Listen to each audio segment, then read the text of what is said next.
welcome to E&I UK and Europe edition. I'm Ashley Spirity reporting from London. We bring you news reports from the United Kingdom and Europe. And we have live reporters on standby ready to give their reports. For our headlines. 50-year-old UAE to pour billions into the UK. Marks & Spencer to close more than half of its stores in France. And we go to our live reporters. First, we have Arabelle Celestino. Hello, Arabelle. What will you be reporting for us today? Hi, Ashley. And yes, today I will be reporting about the last UK cassette shop situated in Manchester. Back to you, Ashley. Thank you, Arabelle. Then we go to EBC Germany, where Irene Gillette Arzadon will take us sightseeing around Salzburg, Austria. Then we have EBC Switzerland, where Trina Joyce Asugal will take us on a boat ride on Lake Bryans. And for our sports news, we have our sports correspondent, Ryan Florentino. Hello, Ryan, what will you be reporting for us today? Ashley, we have a recap on last week's tennis with 18-year-old Briton Emma Raducanu becoming the new US Open champion, beating Canadian Leylah Fernandez in New York City. More on that later. Ashley? Thank you, Ryan. And of course, our view from our window, which will be coming from London.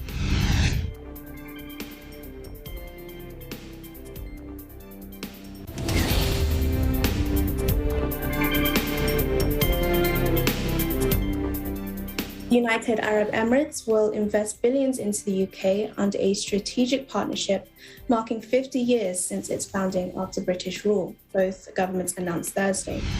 A 5-year investment worth £10 billion will focus on technology, infrastructure, and climate-focused energy transition, according to a joint statement.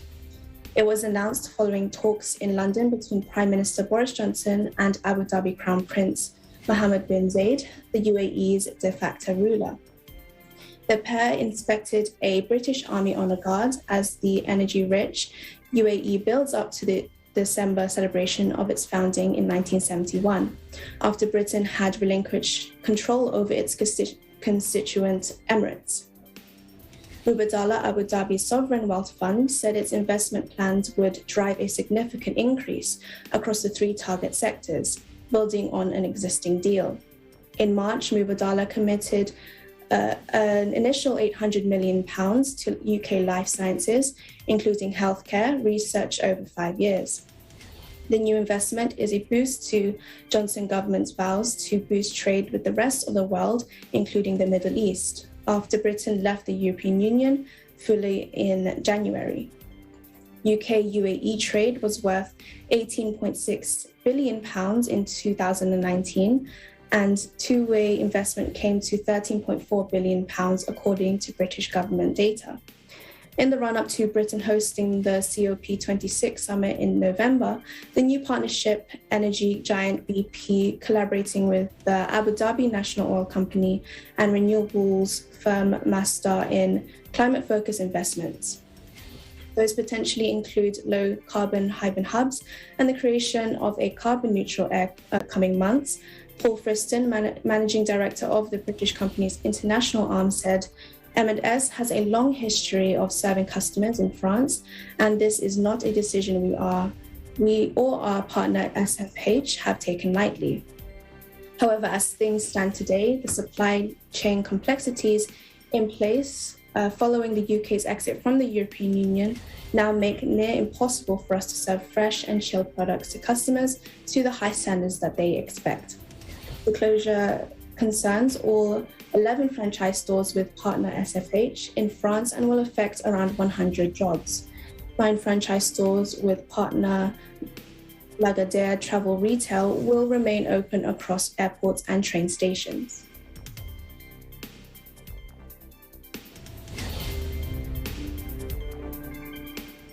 Time for a break, but please come back for more E&I UK and Europe edition.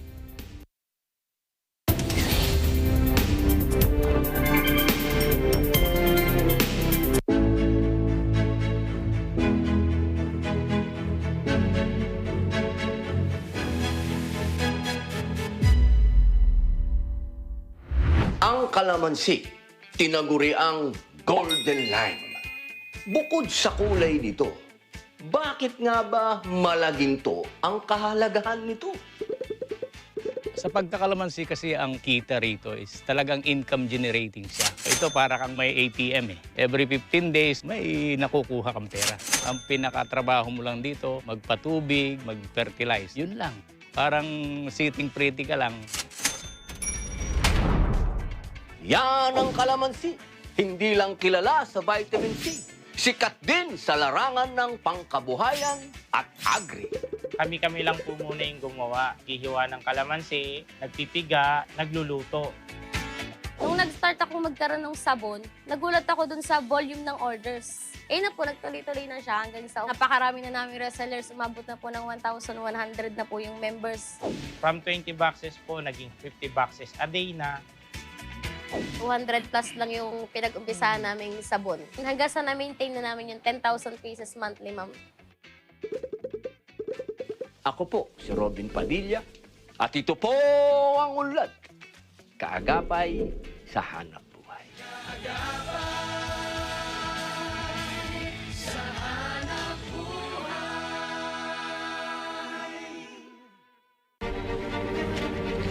It's time to take one step further and face the impossible. Time to search the unknown and fight for the truth. Time to overcome boundaries and connect the world. It's time for DW News.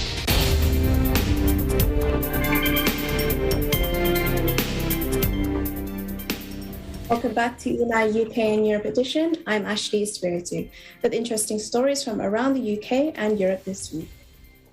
In Manchester, we can find the last shop in Britain that is dedicated to selling cassettes. With the details, we have Arabelle Celestina with us today. Hello, Arabelle.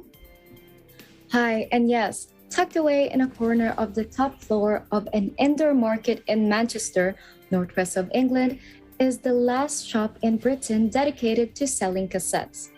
Mars Tapes crams around 1,000 cassettes, a Coca-Cola radio, boom boxes, vintage editions of Walkman cassette players, and other tape-related accessories in compact retail units smaller than one of the city's tram carriages. The shop was set up in 2019 by an eclectic group of people united by the love of music, explained co-founder Giorgio Barbone. Spanish sound engineer Borja Regueira, 28, and his girlfriend Moira Lorenzo, 27, initially proposed starting a cassette-only shop player. Italian Carbone, 30, and 28-year-old journalist and musician Alex Tedros supported the idea and merged the store into the group's records label. The shop is tapping into a nostalgic trend and cultural consumption accentuated by the coronavirus pandemic. People have turned to reading books and watching classic films and television series to stave off boredom and find escapism during lockdowns. Giorgio Carbone, co-owner of Mars Tapes, mentioned his thoughts about cassettes. Let's listen in. Well, there's more and more young people getting into the cassette culture, which is great. Again, because artists nowadays, they've been releasing on tape again.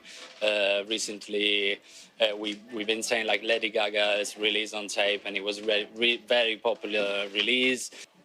There's something good about the cassettes. There is like it's very portable and easy to carry after you go to a gig and you want to buy something of a band and as a merch. And it's cheaper to buy than a vinyl. Sales of vinyl, the pocket-sized plastic cassette's predecessor in music distribution, jumped to their highest levels since the 1990s in Britain last year. Also, modern artists such as Lady Gaga, Dua Lipa, and Selena Gomez have released tapes recently, pushing cassette sales in Britain up to around 157,000 in 2020, the highest figure since 2003. But the boom in cassette consumption is not confined to an older generation seeking to relive their youth. Young listeners also increasingly prefer to savor music rather than mindlessly skipping through online playlists and endlessly scrolling through social media.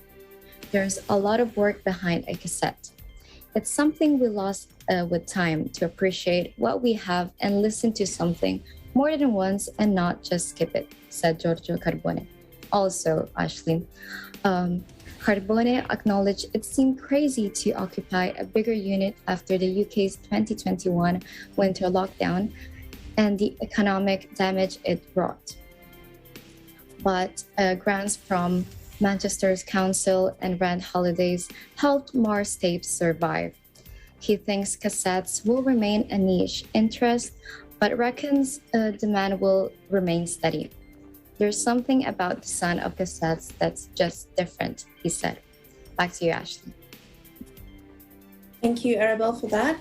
Can I ask, can you give me some information about the history of cassettes and their prices?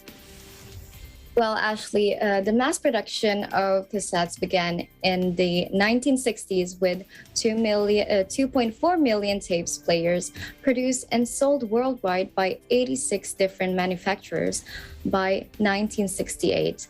But their UK heyday ended with the explosion of CD sales in the 1980s and 1990s, leaving some music fans pining for a bygone era. And well, in terms of the price, most tapes cost no more than £10, which is $14 or 12 euros, with prices rising to £50 for limited edition products. Carbone explained that cassettes are cheaper and easier to produce than vinyl, and Mars Tapes limits its runs depending on the genre and band to keep costs down. And also, the store acquires stock from websites like eBay, individual donations, and record labels, including Universal. While Carbone, Tadros, and Regueira's record label supports local indie bands by purchasing their tapes. Back to you, Ashley. Thank you, Arabelle, for bringing us that report. We hope to see you again. Thank you so much for having me today. Reporting from London, United Kingdom, I am Arabelle Celestino, and we live in interesting times. We now go to Austria for a tour around Salzburg. Irene Juliet Arzadon takes us there. Here's her report.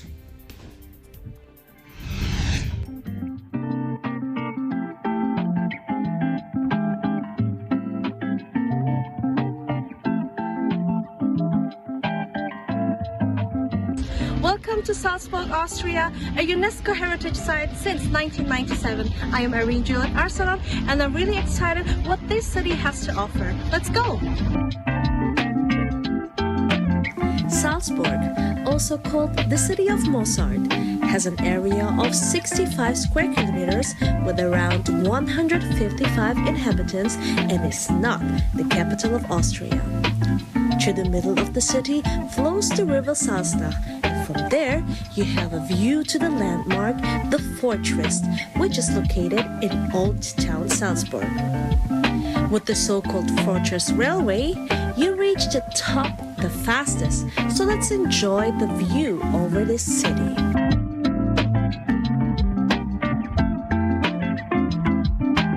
Once you arrive back, you reach the famous Getreidegasse, the most famous historical alley, and also the birthplace of the famous composer Wolfgang Amadeus Mozart. If you are looking for a snack, I can recommend a huge pretzel.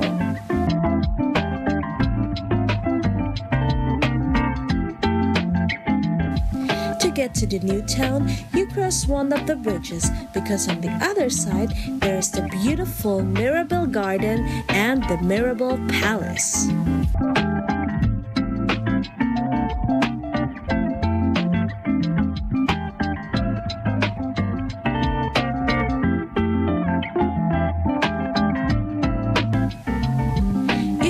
Looking for a souvenir, you should not forget the famous chocolate Mozart balls. A beautiful city that is worth a short trip. From Dortmund, I am Irene Giot Arsadon for ABC Bureau Germany, and we live in interesting times. Thank you for that wonderful tour of Salzburg, Irene. So we go time for a break now, but please come back for more E&I, UK and Europe edition.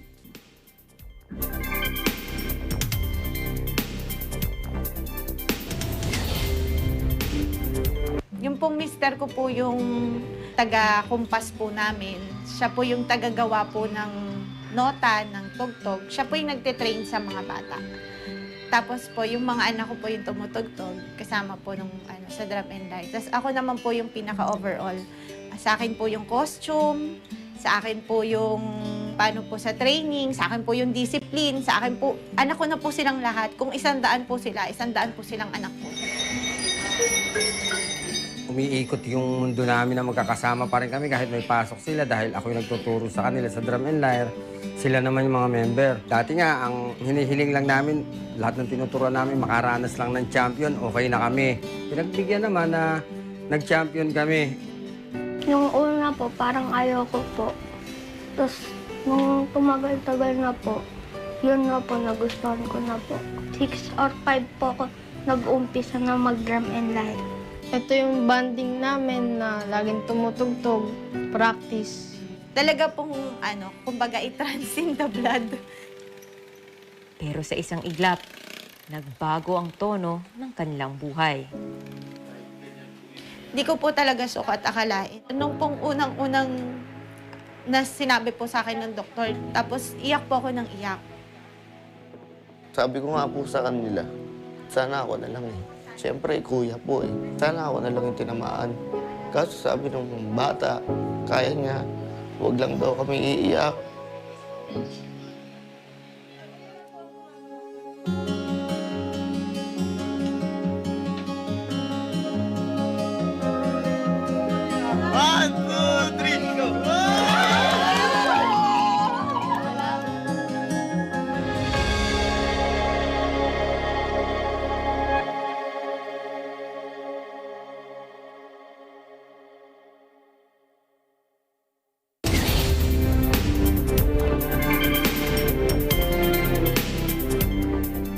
Welcome back to E&I UK and Europe edition. I'm Ashley Spiritu with interesting stories in the UK and Europe this week.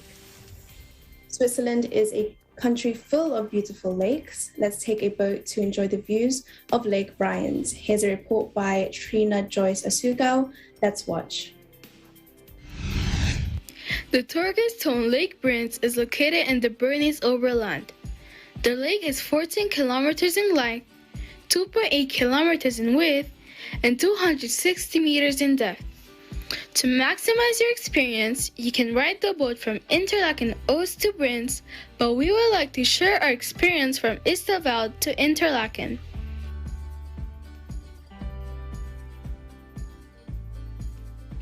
Isselveld is a village around Lake Bruins. You can buy your ticket online or at the ticket booth near the boat terminal. You can also buy the one-day pass for 35 Swiss francs, and if you have your Swiss pass, it's free. The boat has two classes, the normal class and the first class. The first class consists of a restaurant located on the second floor and the sun deck on the third floor. You can also sit down in the front or at the back of the boat.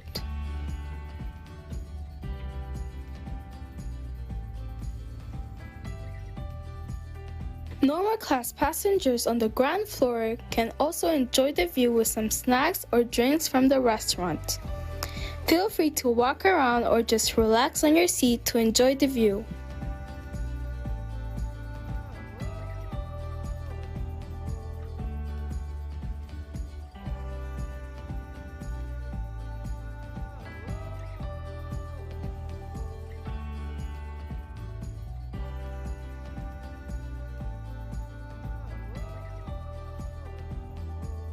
And just like that, you already reached your destination.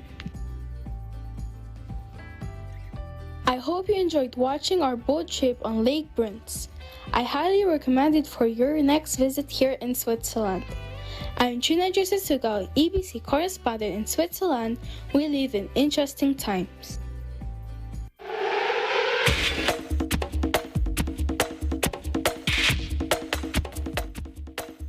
And now on to our sports news. 18-year-old Briton Emma Raducanu becomes the new US Open champion. Ryan Florentino has the story. Hello, Ryan.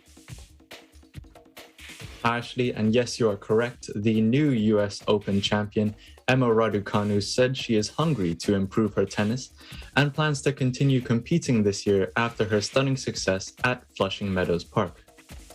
The 18-year-old Briton became the first qualifier in history to win a Grand Slam when she defeated 19-year-old Canadian Leylah Fernandez 6-4 and 6-3 at Arthur Ashe Stadium last Saturday.